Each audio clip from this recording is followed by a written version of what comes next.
علیہ وسلم کو اللہ تعالیٰ بتا رہے ہیں تمہیں کتنے بھی دلیلیں یہ اہل کتاب کے سامنے پیش کریں گے تب بھی یہ لوگ اپنے قبلے کو نہ ماریں گے. جیسا کہ ہم کہتے ہیں موسیٰ علیہ السلام، یا کیا یہ لوگ کہتے ہیں موسے، ہم عیسیٰ علیہ السلام کہتے ہیں، اس کو یسوع بولتے ہیں لوگ. جس طریقے سے یہ اپنے ناموں کو بھی بدل ڈالتے ہیں.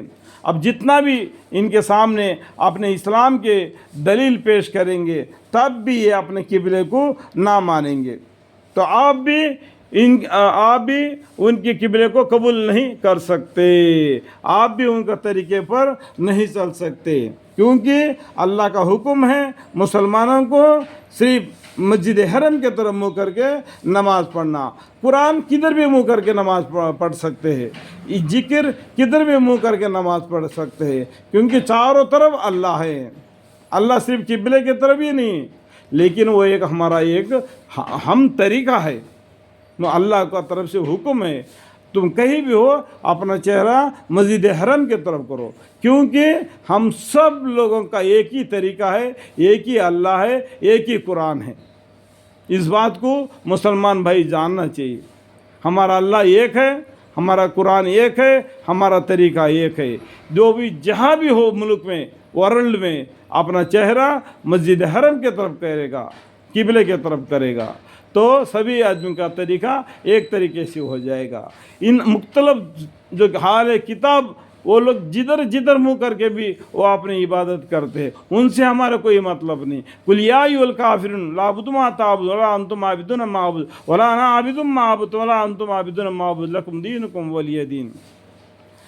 اور اگر آپ ان اہل کتاب کے سامنے تمام دنیا بھر کے دلیلیں پیش کر دے، جب بھی یہ کبھی آپ کے قبلے کو قبول نہ کرے، اور آپ بھی ان کے قبلے کو قبول نہیں کر سکتے، کیونکہ اللہ کے حکم کو ٹال کر یہ شرک نہیں کر سکتے. یہ لوگ شرک کرتے ہیں، وہ لوگ اپنے قبلے کو بدل دیتے ہیں.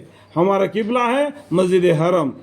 پھر موقفت کی کیا صورت، پھر وہ لوگ اپنے اس دین کی طرف آنے کا ارادہ کرنے کا کیا مقصد ہے، کیا صورت ہے، اور ان کا کوئی فریق بھی دوسرے فریق کے قبلے کو قبول نہیں کرتا. وہ بھی ان لوگوں میں بھی جو نصرانی ہے ان کا طریقہ الگ ہے، یہ یہودی ہے ان کا طریقہ الگ ہے، یہ شرک کرنے والے یہ کافر لوگ ان کا طریقہ الگ ہے.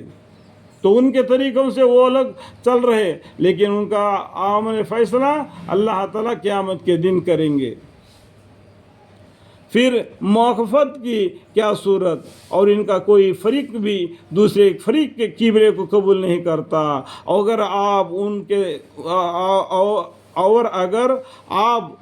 کے ان نفسانی خواہشات کا اختیار کر لے، وہ بھی آپ کے پاس علم وہی آئے پیچھے، تو یقیناً آپ نعوذ باللہ ظالموں میں شمار ہونے لگے. اللہ تعالیٰ بولتے ہیں اتنا حکم آنے کے باوجود بھی یہ کافر لوگ آپ کے قبلے کو قبول نہیں کر سکتے، آپ بھی ان کے قبلے کو قبول نہیں کرنا. اگر نعوذ باللہ اگر آپ ان کے قبلے کو قبول کریں گے تو علم وہی آئے پیچھے، تو یقیناً نعوذ باللہ آپ ظالموں میں شمار ہونے لگے. تو آئے مسلمانوں اس بات کو یاد کرو کہ ہمارے قبلہ مسجد حرم ہے، اسی کے طرف منہ کر کے نماز پڑھنا ہے. قرآن چاروں طرف بھی پھر کر نماز پڑھ سکتے ہیں، یہ کہ قبلے کی طرف بھی بیٹھ کے قرآن پڑھنا کر کے کو نہیں. اللہ تعالیٰ چاروں طرف بھی ہے، لیکن نماز کے لیے ہے حکم ہمارا قبلے کی طرف. جدھر بھی منہ کر کے تم ذکر کر سکتے ہیں، چاروں طرف اللہ ہے، لیکن ہمارا طریقہ ایک ہے، ہمارا قرآن ایک ہے، ہمارا اللہ ایک ہے. اس لیے ہمارا طریقہ مسجد حرم کی طرف منہ کر کے نماز پڑھنا. آگے آپ اللہ تعالیٰ فرما رہے آپ ان نفسانی خیالات کا اختیار کر لیں، اور وہاں بھی آپ کے پاس علم وہی آئے پیچھے، تو لیکن نعوذ باللہ ظالموں میں شمار ہونے لگے.